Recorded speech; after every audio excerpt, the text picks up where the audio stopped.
Here we are again. It's episode 344 of the AM/PM podcast. My guest this week is none other than Emma Schermer Tamir. Emma is a copywriter, one of the best in the business for Amazon sellers, and we're going to be talking about the psychology of writing good copy, what it takes to actually write good copy that's going to convince people to buy, and how AI is affecting what she does. And don't forget, this summer I'm debuting the $1 Billion Sellers newsletter.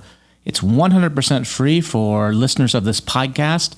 So be sure to go to billiondollarsellers.com and put in your email address and name to get on the beta list so you can be one of the first to get this brand new newsletter. It's going to be chock full of advice and tips and strategies and hacks for e-com and Amazon sellers. billiondollarsellers.com. Welcome to the AM/PM podcast. Welcome to the AM/PM podcast, where we explore opportunities in e-commerce. We dream big and we discover what's working right now. Plus, this is the podcast where money never sleeps, working around the clock in the AM and the PM. Are you ready for today's episode? I said, are you ready? Let's do this. Here's your host, Kevin King. Kevin King. This week, my guest is none other than the famous, or some may say infamous, Emma Schermer Tamir. How are you doing, Emma? It's so good to see you. What's it been? Just a few hours since we saw each other, right? Yeah. Hey, Kevin. I'm really excited to be here. I'm not sure what I'm infamous for. I think I need to go search myself on Google after this. Well, you're infamous because you're a master wordsmith. So you're infamous for taking other people down. You're infamous because people are like, that's the person who caused my competition to jump me and outsell me, and you're the one that killed my business because I was doing so good until you came in and redid the listings. That's why you'd be infamous. Okay. Well, thanks for explaining that. So for those of you that don't know, I mean, you're not a seller in the Amazon space, but you've come to this space. You're one of the, like I said, the master copywriters. You're the person behind the scenes helping people create their listings, whether it be write their bullet points or their title, research some keywords, or do their A+. That's what your company, Marketing by Emma, is known for, right? Yeah, that's what we've been doing since 2016. So we've been in the space for a while. We've seen it evolve many times. And I think now we're in the midst of the largest shift that I've seen. Not just in Amazon, but just with everything.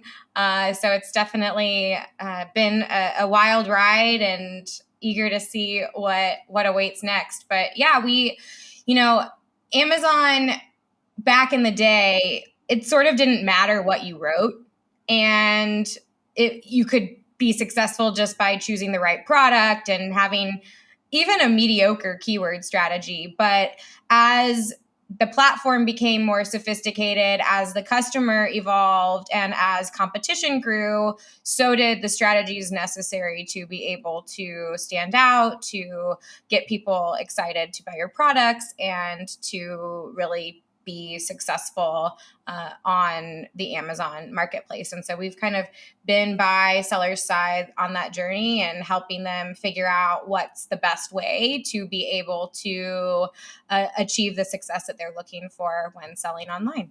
What's your background in this? So you started in 2016. Were you in journalism, or what was your background? Were you writing copy for some other company? What was your background before this? Yeah, so I've always been a strong writer. I did study journalism for a period of time, but I'm also somebody that is very curious. And so I didn't get a degree in journalism. I actually got a degree in political science and Spanish. And even before I graduated college, pretty much every job I got into, my bosses would discover, oh, she knows how to use her words. Hey, do you want to help out with this newsletter or this blog?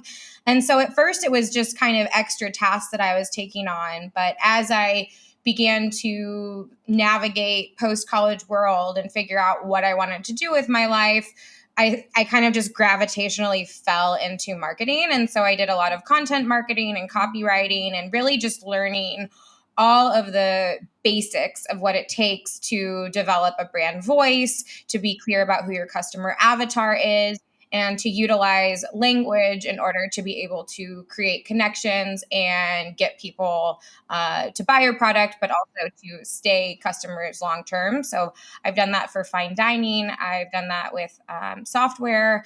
And then I slowly started to dip my toes more into the freelancing world and I guess idea of my husband and business partner, Erez, we started to kind of hone in more specifically on the Amazon space. And so that's when we started entering that world and haven't left it since. Eris is always selling. Her husband, Eris, every time I see him at an event, really nice guy, really great guy, but he's always selling. I'm always giving him a hard time, like, dude, you're always selling something. He's like, yep, that's right. That's how you get ahead. That's a great partner to have. To be, I mean, what's it like though working? How do you guys get any kind of quality time, or how do you separate business plus work and work? Because if you're working together, you're talking throughout the day about different things, and then at night something about business related could come up. Or do you have rules like, okay, after a certain time, or when we're watching a movie, there's no business talk, or Fridays are our day off, or anything like that to try to balance between the two?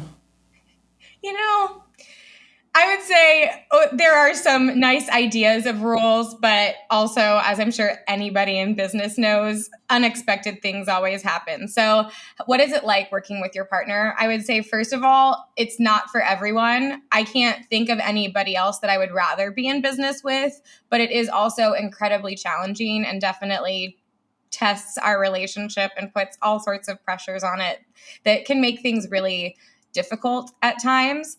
But I think, first of all, one of the biggest game changers for us was in the very early days, it was just him and I. So he was doing sales and interacting with clients, and I was doing the work. And so there were a lot of points where we needed to interact directly about a client or about a project. And that was not sustainable. So when we hired somebody to sort of be that middle person that he could go to with questions, or I could go to with other things, then it made a huge difference, so that our conversations shifted to being more about big picture or strategy or solving more complicated problems instead of all those little day-to-day things that can be sort of irritating, for lack of a better word.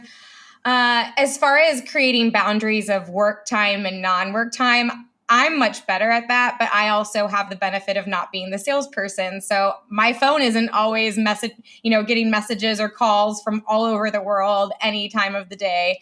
And so for me, I really need to be able to unplug and take a step back for work. But I think Erez is also just that always on kind of person. And so I've tried to establish rules of, on the weekends, no work talk, in the evenings, no work talk, but things also happen. So for us, I think the biggest game changer has been we relocated to Las Vegas about a year ago. And one of the intentions really being to begin to also prioritize our lives as individuals. And so being able to get out of the house and do different activities both together and individually has made a massive difference with all of that.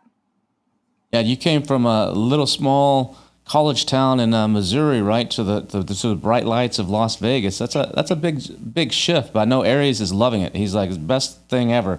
I feel like I just escaped jail. Yeah, people ask him, so you think you'll stay? And he just looks at them like, I'm never going back to Missouri. But I've actually surprised myself and really fallen in love with this place too. The first time he suggested, hey, let's move to Vegas, I was like, absolutely not. No way. I never want to live in Vegas. What are you thinking? Are you crazy?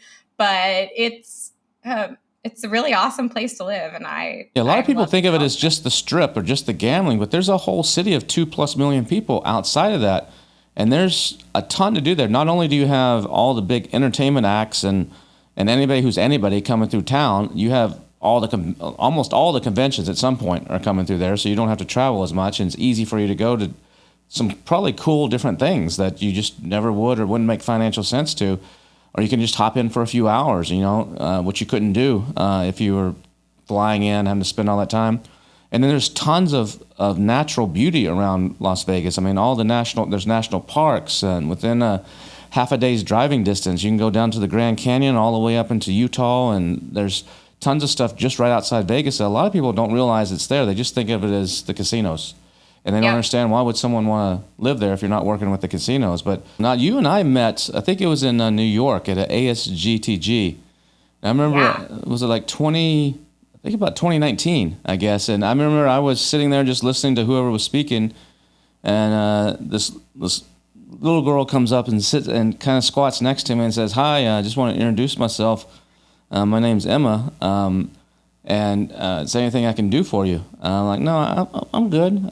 Nice to meet you." And we just, exchanged pleasantries and information. And then I remember you must have been on my list or something. And you got a promotional offer for the $1 Billion Seller Summit, like an email. And you sent me a message back, said, "Hi, Kevin, it's a pleasure to meet you." I'm paraphrasing here, but pleasure to meet you in New York. And this copy and this message, maybe it was Eris doing this. Maybe it wasn't you. Maybe it was Eris. No, this was okay, me. It was you. Okay. I don't know if it's a salesman or okay. It was you. All right. And it's like this copy, you could, this is not, you're polite about it, but you're basically saying, "Hey, you can write this shit better." All right. And you're like, "I'll do it for free just to show you." And I'm like, "All right, sure. Why not?" And then so you rewrote it. And then I resent that marketing message out, and the sales went in half. And I was like, "What?" No, I'm just joking. I'm just kidding. No, but you rewrote it. Heard it here first, guys. I was like, "Never, ever again." That was it. You just killed me. No, actually, it was really good. And then we ended up hiring you to write some of the stuff for a couple of our other companies that we started during the pandemic, and that was great as well. What are you finding when a client approaches you about writing? Maybe they've already written their listing. What are some of the things that you're like, "Oh my God, we got to clean this up"? What are some big mistakes that a lot of people make, whether it's in their title or their bullet points, or that you're constantly just seeing and like, this is an amateur. Here we go again. What are a few things that people need to be aware of that they think it's great and awesome, but it really isn't? Yeah, so I think the biggest mistakes actually happen before you ever put a word down. If you're writing in a document or whatever, before you type even a word, what you do as far as researching and thinking strategically about how to position your product are some of the biggest things that are going to impact how your listing actually performs. When you're thinking about Amazon, it's very unique compared to your own website or a lot of other types of funnels where you kind of control the journey of the customer and you control what they're looking at.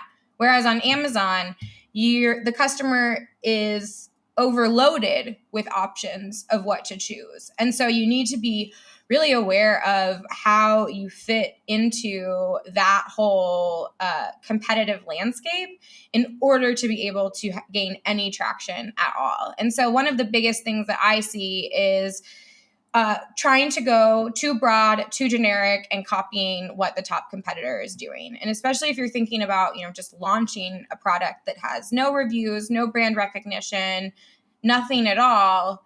If you're copying exactly what your top competitor is doing, who has 5,000 reviews, 10,000 reviews, whatever it is, why would a customer choose you over the one that has all of that social proof that's showing that this is a great product already? And so that can look like a lot of different things. It can look like actually just the product page being very, very similar. But another piece of that is just not having a clear sense of why customers should choose you over someone else. And so if you're just kind of giving me very generic, basic language that's talking about, that I could easily copy and paste onto any other product that's the exact same thing, then you're not going to win over the customers that you're hoping to. So that's one of the things that I am really looking for and that I'm most critical about when I am taking a look at a listing.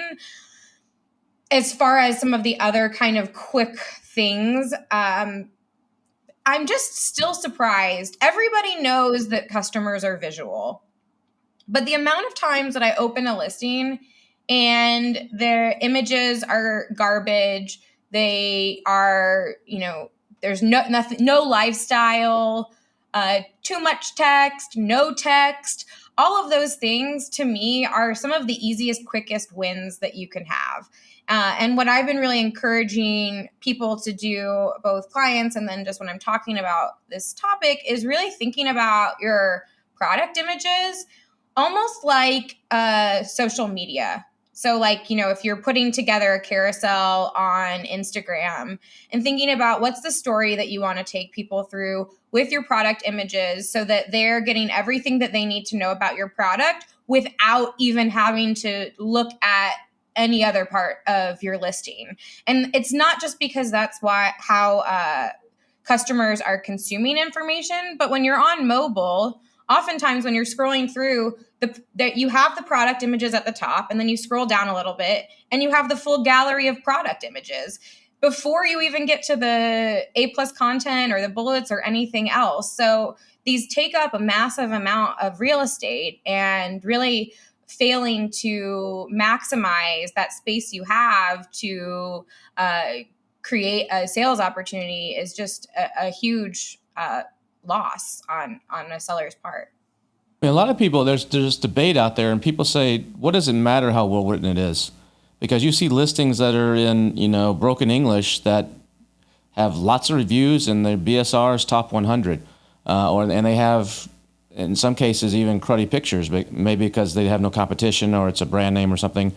But a lot of people say the bullet points and the description and all that doesn't really matter. That's just there. Nobody reads that stuff. Everybody's just looking at the pictures and making it in a price and making a decision. What would you say to that? What's your thoughts on that? Do people actually read that, or they only read it if it's a technical item and they just need to know something? Or a lot of people put a lot of effort into that, but does it really matter on Amazon? Yeah. So one of the things that I always think about when people say this is, okay, let's say that, yes, you're super successful. Maybe you're converting 35% in a really highly competitive category, and your listing is garbage. So why would you invest the time to make it better? You're already selling. But how much more could you be converting if you did take the time to really develop out a strong listing? And what I've seen happen a lot is people that got into the Amazon space early, who were able to have that first movers advantage. They got tons and tons of reviews. They sat in the number one spot in their category for years. And then they start coming up to us a year ago, 2 years ago, 3 years ago, saying, I don't know what's going on. I haven't changed anything, but all of a sudden these new sellers are coming in and they're unseating me, and I'm losing market share. And so I think that if you have the opportunity to be able to put your very best foot forward, why would you not do that? So if I'm going to a trade show and I'm a salesperson, I could go and I could be a great salesperson, but if I'm looking kind of sloppy, and if I'm, I smell like the club from last night, and I'm like just not at my peak, yeah, I can sell, but how much better would I sell if I got a good night's sleep? I put on a great outfit. I'm really focused. I'm clear about what I'm doing. And so I know so that's one piece. Then there's this other piece of, do people actually read? There are so many different types of customers out there. So there are definitely customers who are not going to read. There are customers that are just going to see, the one with the top reviews or the cheapest, and they're going to buy that. And that's just how they make their purchasing decisions. But it's a real loss to only sell to those people. There are also lots of people who drive themselves crazy researching to find the best product. And so if you have an opportunity to impress those people that are super thorough are also probably the ones that really make sure that they're buying the product that's going to be the best fit. So they could be a really good customer for you. They might be the ones that are going to, tell all their friends about you. And so every opportunity, make the most of it. Make sure that you are able to really connect with a whole variety of shoppers. So you have those visual shoppers, you have the ones that are highly analytical and are going to be reading things. You have also a combination, it's not that we all follow the exact same buying habits for every single type of product, whether it's because it's something that we're more interested in, or maybe we need it for work, or we're buying it for someone else. And so that's my long answer to probably one of the most common questions that we get asked. So if someone's creating the images and they need to emphasize the main points of their product and emphasis, you're probably going to be writing those in the bullets, or most likely covering some level of that in the bullets. So what's a good way to actually take it from that copy that you've just written and actually incorporate it into the image stack, where a lot of people are making decisions by just scrolling through that? Because in the bullets you can be a lot more verbose. In the images, you need to cut that to the chase and make sure that, like you said, it's on a mobile, it's not tiny print and they're having to enlarge it to read it and stuff. What are some techniques or strategies that you can advise on taking that message that's in your beautiful copy and actually conveying it in the image? Should it just be create an image based on that bullet point that explains it in an image is 1,000 words? Or should you take bits and pieces? Or what's your thoughts on that? Yeah, so we definitely, all of the most important things, we don't just want to reinforce between the bullets and the images. We actually want to reinforce those through the A+ as well. So every piece of the listing, if there's something really important, we want reference to it in all of those places. How you actually engage around that topic might sort of be impacted by the specific part of the listing that you are speaking or writing for. So for example, as you mentioned, the bullets can be a bit more technical. What we like to do with the images, on the other hand, is really lean into more of that emotionally engaging or thought-provoking or curiosity-building language to grab people's attention, because it's not just about giving them the basic information they need. It's wanting to pull them in and make them keep learning to either get their questions answered or to, get enough of the reassurance and enthusiasm that this is the right product and go ahead and add to cart. So we don't try to cover everything in the photos, but giving the highlights of what are those need to know things, how can we present that in a way that's going to be, make me curious, make me want this product. I think a lot of people misunderstand or misinterpret this too when they're trying to create their own copy or their own marketing stuff. Is what's the difference between features and benefits? So a feature is this product does this thing or has this component of it, so the material that it's made of, the practices around how you make that material, or the basic functionality of what it does. They're essentially the facts of the product.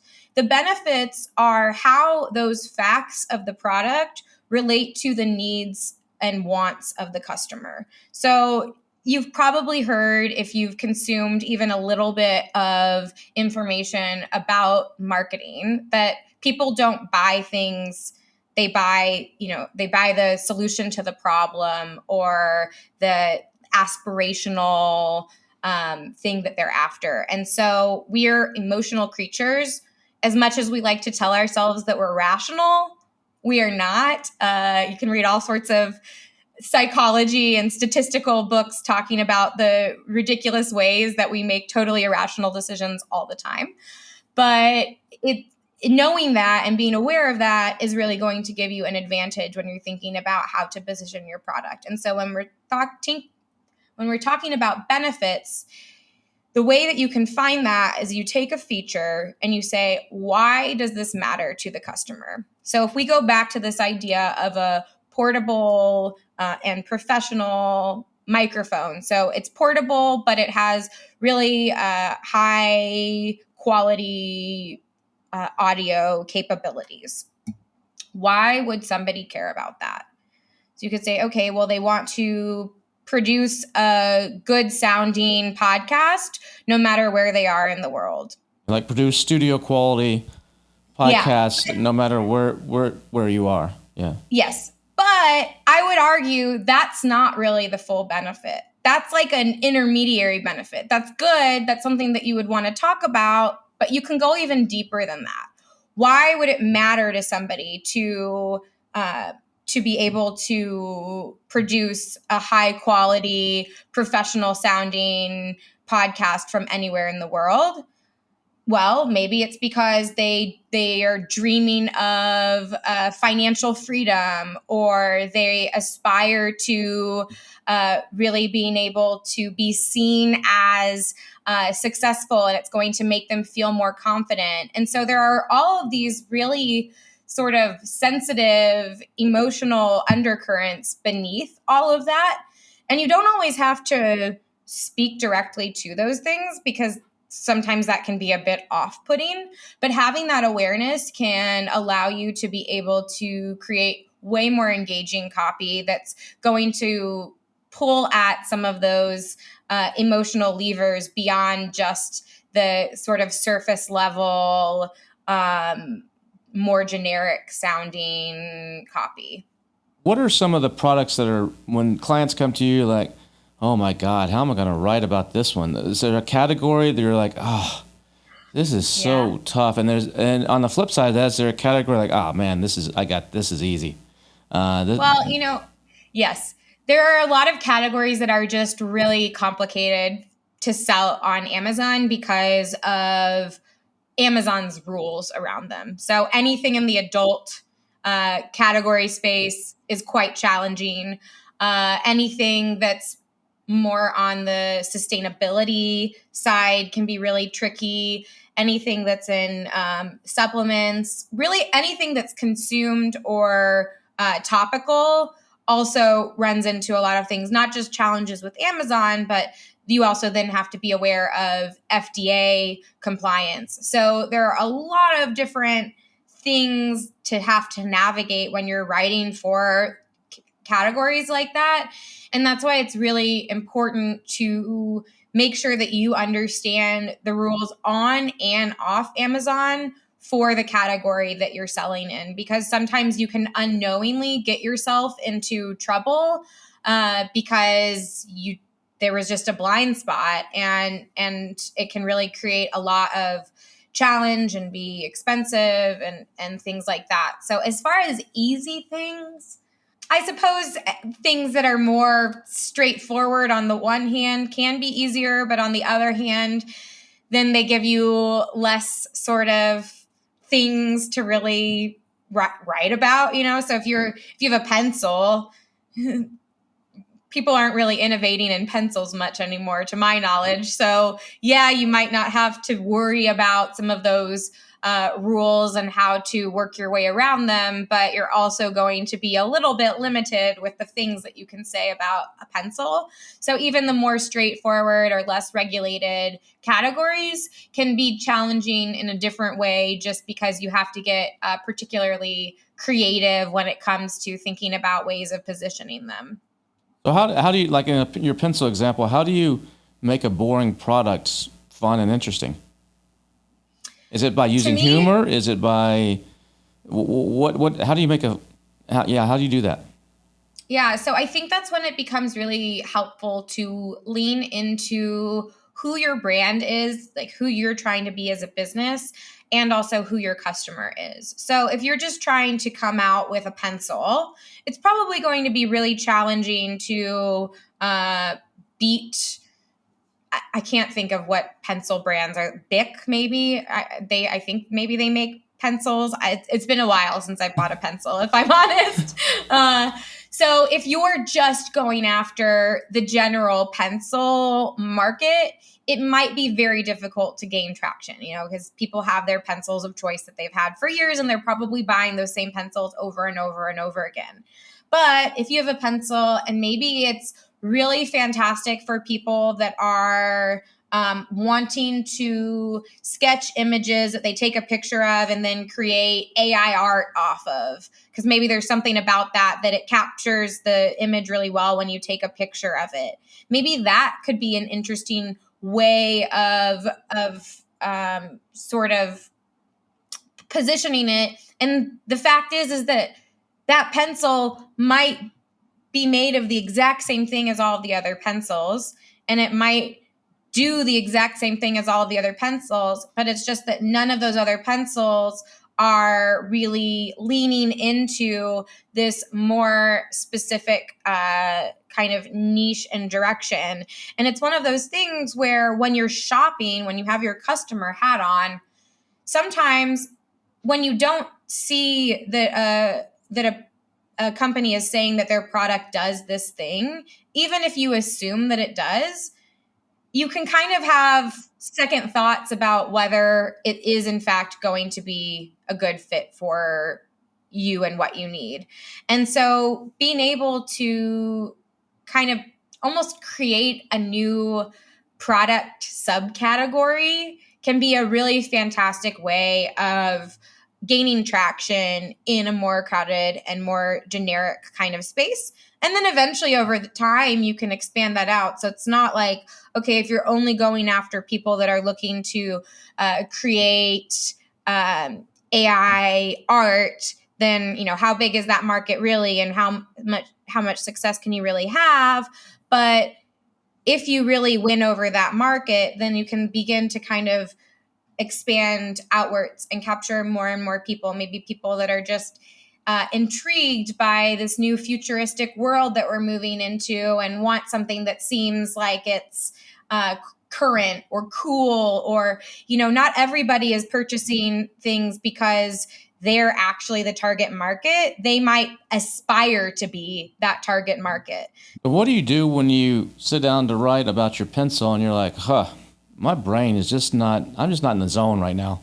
What do you do? Do you set it aside and come back to it? Or do you have a methodology to get that creative process and those juices going? Or what do you do around that?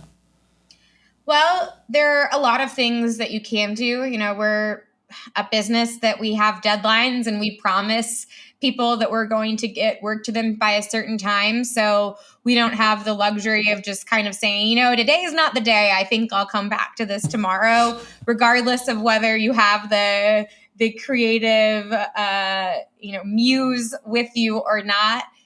You just have to do it. And honestly, that's also just what it means to be a professional doing any kind of more artistic endeavor. Is you don't wait for the muse, but sometimes the muse comes once you've started, and sometimes every single word is a slog.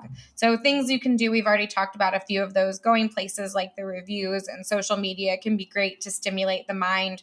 We also have some new tools out there now. So we have tools that are fantastic for ideation. So if you're feeling stuck and you're not sure how to phrase something, or you're not sure about, even why someone would care about this thing, I'm sure probably the majority of you that are listening to this have heard something about ChatGPT or these different AI tools that are out there. And I think one of the easiest places to get started with these tools is to use them for ideation and getting those creative juices flowing.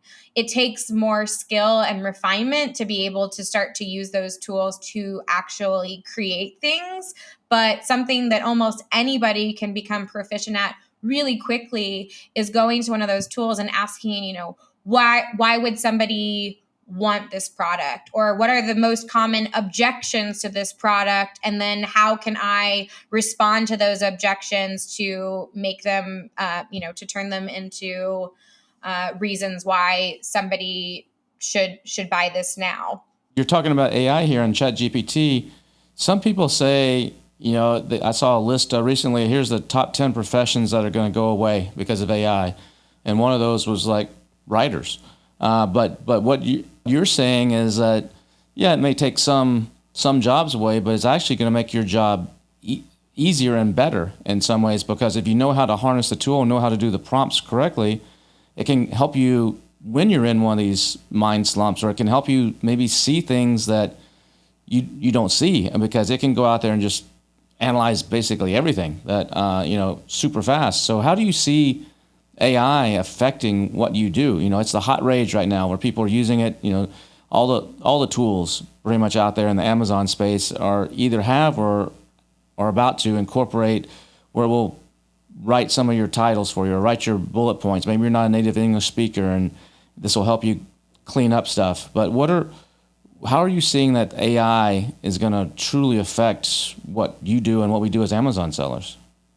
Yeah, it's a great question. And it's one that I've been thinking a lot about, both because, this is what I have a business doing. And so I think any smart business owner, really, with whatever you're doing right now, I think it's very important to be considering what the impacts of AI are going to be on the world and how that might impact your business. So there are the more obvious ones, like copywriting, for example, or graphic design, or translating, where you can clearly see the evolution happening in real time with the way that those industries are changing. But this is going to have profound effects throughout all parts of our society. And I think that this is really sort of just the beginning of a large change. And so do I think that it's going to eradicate the need for copywriters? No. I think what copywriting is, however, is fundamentally changing. And I think it actually becomes that if the playing field is getting leveled, so people that weren't good writers or didn't have, native English are going to be able to create something much better than what they were able to before. So there's that first layer of things. So I think that the competition is going to get much fiercer in that respect, because everybody is going to have the ability to have a higher set point. So then I think what it really becomes is having that strong understanding of the craft, what good looks like, how to creatively position, and how to use all of these tools to help streamline, to help analyze things, and to help sort of turbocharge these skills that you already have.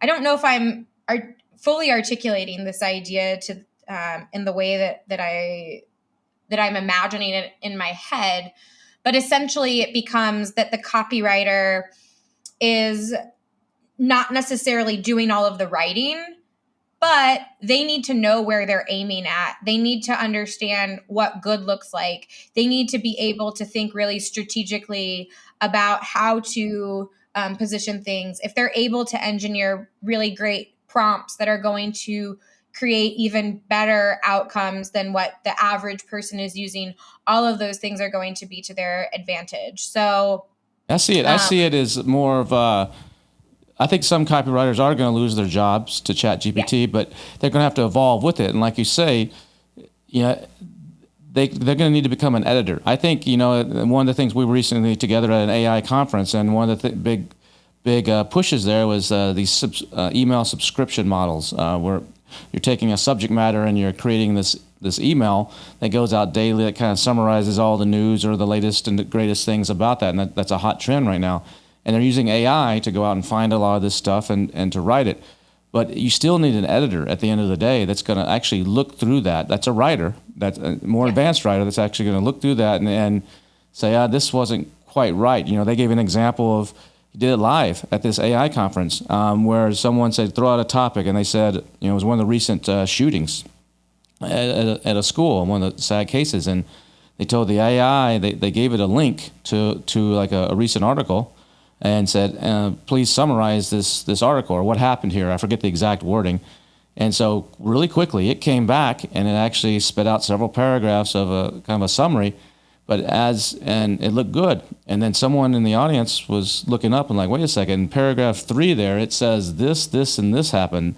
I live in that town, and that's not what happened. And so some of this AI stuff hallucinates when it'll just make up stuff.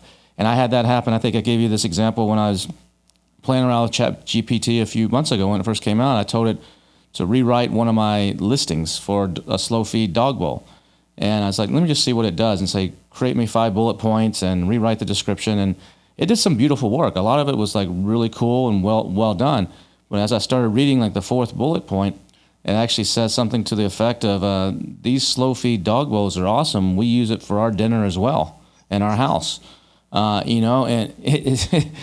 you gotta watch it. So I think it's a great, like you said, it's a great tool to help you ideate and to help you refine and to help you get more information. Because you can go in and you can type, what are the 5 biggest pain points people have when they buy a new pencil? And it's going to come back and tell you, it's going to analyze a whole bunch of stuff way faster than you ever could and tell you.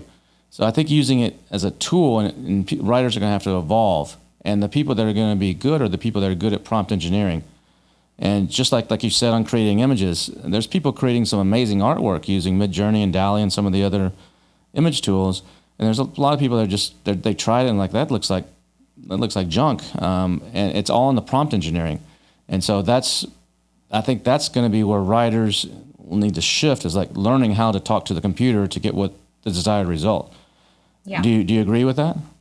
Yeah, I agree with that completely. So I think that's kind of the baseline. And then the second piece of that is also having a really strong understanding of whatever your expertise is, because you also have to understand what you're aiming for, what is good versus not good. How can you, like when we were at this workshop, they were even showing how you can have, you can prompt it to write in different styles of copywriters or to follow different frameworks. But you have to have an understanding of when would you want that style of writing versus this style of writing, or that particular framework versus this other one. And so I think in some ways, that's knowing your avatar, right? I mean, that's knowing your avatar. So you can say, write me 5 bullet points about this pencil in the style of a mom who has 2 5th graders and a 3rd grader or something like that, and it will do it. But you need to know that avatar before you can do that. Otherwise, you'll get something completely different. Right. And so it really, I think, is something that can turbocharge the skills of the people that really know their stuff. And I agree with you. Like this, if something that, maybe you needed a huge staff of writers to be creating, you need far fewer. I have a friend who's a translator, and she used to live in France and worked for a translation firm. And, it was a lot of people. They were doing luxury translations for all the high-end French brands. And then her industry totally shifted. And this was actually a couple of years ago that it started shifting with some of these really sophisticated translation AI tools. And so her job, even though she has a master's degree, she's, highly skilled in translation, her job became editing the translations that the AI generated. And so just like you said, it puts you more into an editor role, into a curation role, and into sort of having that big picture strategy in mind, and then how can you execute it with the assistance of these tools to make you hyper efficient. What do you think? A lot of Amazon sellers think this is the holy grail. Like, I don't need to hire an agency, and I don't speak very good English. Now I can just use my tool of choice to actually write whatever I want. You think you're going to see a lot of very similar listings coming out? A lot of, even though it's written well, it's not selling well. People just are using this as a shortcut and thinking that they're doing great work, and when they're really not. Yeah, I think we'll see a lot of that. We're probably already seeing a lot of that. I think, I think the people that are on Fiverr are probably really feeling a big impact of all of this in particular. I've looked at the majority, if not all, of the Amazon specific AI listing generators that have come out over the last few months. And I haven't felt particularly impressed by any of the ones that I've taken a look at. And a big part of that is because the really exciting things that I've seen with the AI generation comes when you start iterating on things and when you get really specific and when you develop that avatar and then have it write to that avatar. And a lot of these tools are really kind of drag and drop. So it's like, put in your competitors and then we'll write a listing or, something along those lines. And so there aren't enough inputs or enough space for iteration to really be able to create something of impact, let alone the fact that none of these tools that I've seen seem to be trained on all of the different rules that you have to be aware of when selling on Amazon. So, we talked about categories that might be more or less difficult to sell in. And so you might unintentionally be using words that could get your listing suppressed or saying something that is not compliant with FDA or all of those other things. So yes, these tools can really give you a good starting point perhaps, or help give you some new ideas. But you do want to make sure that whatever you're getting from them, you do not want to just go and directly upload those to Amazon without having professional oversight of that or a really just slow, meticulous eye on them. Because as you mentioned, Kevin, they can make weird conclusions about things. They can hallucinate, but also they might just, even if none of those things happen, they could just be sort of saying something they shouldn't or assuming something about your product that isn't actually true. And then what happens? You create an opening for negative customer experiences, negative reviews, more hassle, more returns, more costs. And so can this speed it up? Absolutely. Is this something that can, if you're short on budget, make something that's, pretty passable? 100%. Is there still value in working with people that really understand this stuff and are going to be taking the time to utilize these tools to the best of their ability so that you get something that is, still smoking all of your competitors? My opinion is yes. Of course, this is my business. And so my opinion is going to have that bias kind of implicitly cooked into it. But that's my perspective. Awesome. I love it. Emma, this has been great chatting with you today. If people wanted to learn more about you or reach out to you to get a little helping hand with any of this, how would they do that? Yeah, you can find us at marketingbyemma.com or across all of the other places. I think we're pretty much everywhere, but our website has our phone number and links to and contact forms and all of that stuff. We also offer a free listing analysis. So if you're like, I don't know if my listing is good, I used one of these tools to create it. I think it looks pretty good, but now I'm having second thoughts. Fill out the free analysis form and we'd be happy to take a look at your listing and give you some feedback. Awesome. That's incredible. And that's great. Well, Emma, I really appreciate it again, taking the time today, and I look forward to seeing you the next time I'm in Vegas for some sort of conference, or who knows, maybe you'll actually get on a plane and travel to a conference yourself sometime in the future, but I'm sure we'll be seeing each other somewhere. Absolutely. Thank you so much, Kevin. This was great. Thanks. Great stuff as always from Emma. Don't forget the $1 Billion Seller Summit is happening in just a few weeks. And also, if you're coming to SellerCon on June 1st to the 3rd in Austin, make sure you check my Facebook feed for a party that I'm hosting there on June 1st. You don't want to miss it. It's going to be really, really cool. Another great episode will be coming your way next week. But before you go, here's your weekly words of wisdom. Remember that one day you'll wake up and there won't be any more time to do the things you've always wanted to do. So do them now. One day you're going to wake up and there won't be any more time to do the things you've always wanted. So do it now. See you again next week.